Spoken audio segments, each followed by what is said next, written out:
Hola, ¿qué tal? ¿Cómo les va? ¿Cómo están todos en la República Argentina? Me dicen que tenemos gente ya desde Trelew, Bariloche, provincia de Buenos Aires, hay un montón de lugares, Córdoba, especifican ahí mucha gente de Boedo, nos llama mucho la atención que en Boedo, en Boedo esté tanta gente, San Vicente, provincia de Buenos Aires, Capilla del Monte Córdoba, les mando un abrazo enorme, la verdad que las imágenes, por supuesto me toca muy de cerca, las imágenes de San Esteban, de Dolores, de La Cumbre, de toda esa zona de Capilla del Monte son realmente espeluznantes. Uno no puede creer em, cómo, cómo no nos podemos poner de acuerdo en algunas cosas, ¿no?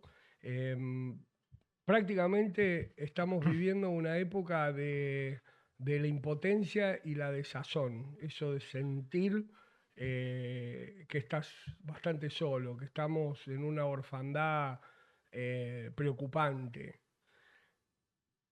Hemos empezado a discutir en la Argentina cosas que parecían saldadas. Cuando charlas la privatización de Argentina, alguien dice, che, pero esta ya no la probamos, no pasamos por acá. Hablo del error, hablo de aquellas pequeñas cosas que nos enseñaban y que eran fáciles, muy fáciles. Una vez, en un campo, alguien me dijo, si querés controlar una vaca, le pegás con una ortiga en el hocico y la vaca nunca más vuelve a pasar por esa puerta, por ese, estés vos, no estés vos, esté la ortiga, no esté la ortiga. Sabiduría de campo, brutalidad de campo, saltaron 40 años después los ambientalistas. ¿Cómo le va a pegar a la vaca con una ortiga? ¿Por qué no te pegás con la ortiga en la hueva vos? Bueno, era la sabiduría de aquellos que te marcaban cosas. Lo que a mí me importaba era que la vaca no pasaba. Que la vaca, que es muy raro, mire que he ido a sociales miles de veces, muy raro cruzarse una vaca en la uva. Muy raro. Ha habido alguna, pero es muy raro cruzarse en filosofía y letra con una vaca, en algún instituto de matemática. Por lo tanto, me preguntaba yo y reflexionaba sobre aquella vez que habíamos salido de un teatro con Beto Bernués de actuar y teníamos la costumbre de caminar y caminábamos por la avenida Corrientes y estaban todas las librerías abiertas y era muy tarde y estaban las librerías abiertas. Le estoy hablando 1:30 de la mañana, librerías abiertas en una ciudad. Entonces yo tiré una reflexión, hice una reflexión, dije, pero mirá vos sabés que Buenos Aires compite con Londres como las dos ciudades que más teatros y más librerías tienen. Esa era la estadística en ese momento y sigue siendo así. No hay ninguna ciudad en el mundo que tenga más teatros y más librerías que Londres y Buenos Aires. Compiten. Una está primera en una y otra, y segunda respectivamente. Y muy lejos de todas las otras. Me llamaba mucho la atención eso. Y lo tiré como una reflexión que yo entendí que era profunda, la georreferencia de dónde estaban las librerías y, y los teatros. Y entonces, en ese momento había sido las elecciones en Capital Federal y Macri había ganado eh, la, la jefatura de gobierno porteña. Y entonces Beto me miró y me dijo, ¿y entonces ir al teatro y leer sirve para algo? Siempre asociamos que la cultura, que aquello que se manifiesta en libros, en teatros, en cine, tendría un correlato con votar cosas que beneficien la vida, o por lo menos la cuiden, la custodien un poco.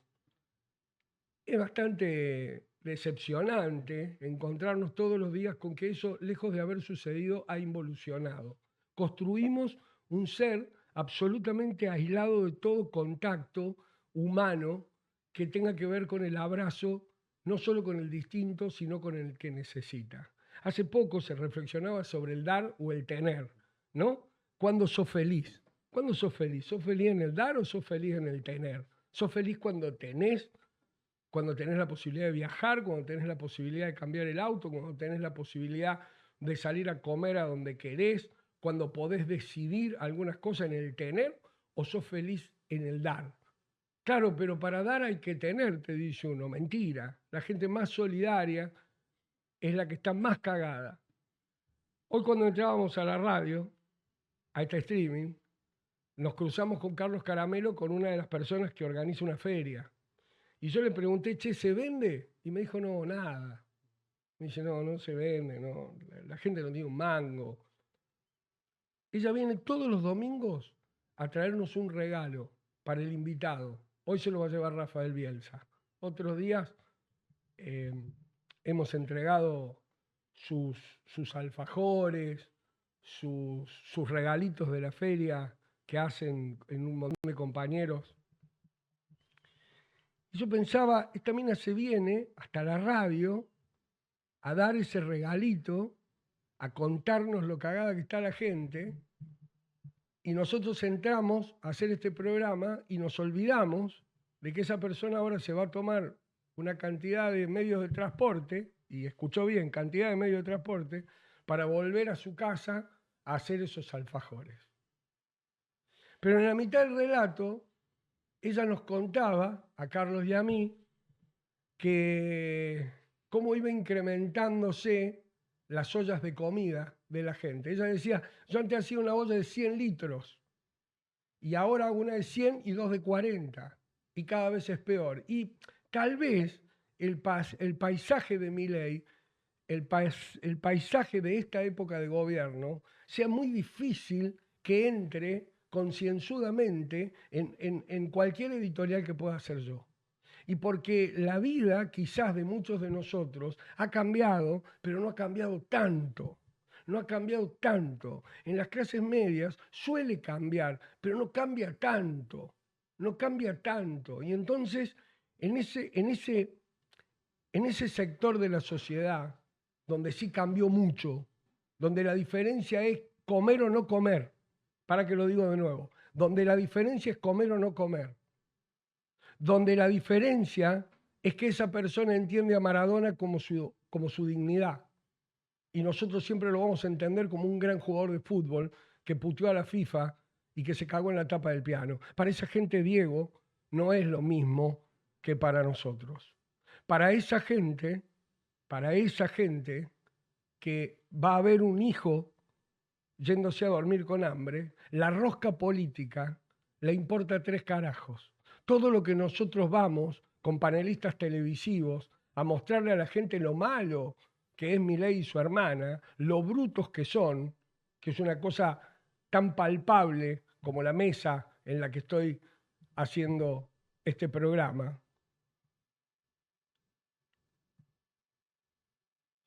casi que te deja sin aliento, casi que te deja sin palabra pensar en la obviedad en la que han construido la política.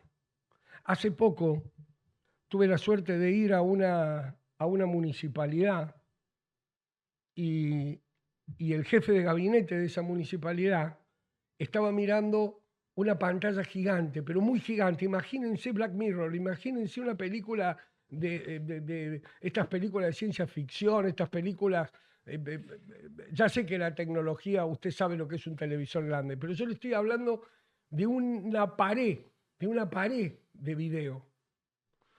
Y entonces el tipo me mostraba y me decía, mirá, acá están los patrulleros, acá está la gente, acá está la gente que está repartiendo comida, acá está, me mostraba todo un tablero de control y él, por ejemplo, me dice, ¿querés que te muestre dónde están los camiones? Tenemos 8 camiones atmosféricos, porque ese municipio tiene problemas con las cloacas. Y me decía, me mostraba exactamente, en tiempo real podía ver cómo le estaban sacando la mierda a alguien de su casa. Y mire, yo hacía 15 años que no veía un tipo hacer política. Hacía 15 años. Tal vez ando en los escritorios equivocados. Tal vez me tengo que ir a una provincia para ver lo que le estoy diciendo.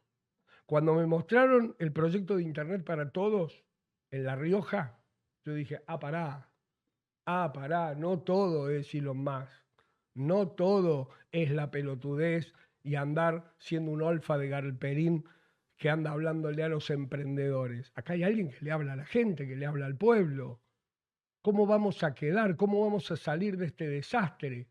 Algunos muy preocupados por la inteligencia artificial como yo, porque sé que va a voltear trabajos y porque sé que va a ser un desastre y va a haber una salud para pocos y todos esos avances que te muestran no son tan avances cuando lo mirás, porque cuando pensás en la renta básica universal y te vienen a vender que va a haber igualdad, que todo va a morfar, que se va a terminar el hambre, vos decís, y hasta que esto llegue se pierde mucho en el camino.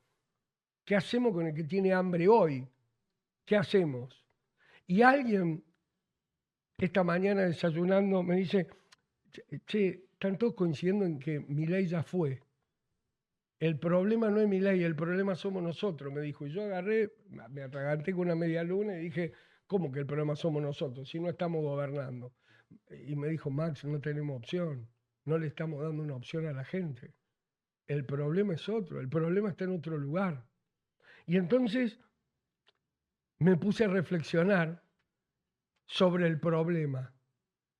El problema es la inteligencia artificial, el problema es que no vamos a tener más laburos, el problema es el trabajo como unificador de un sentido, el problema es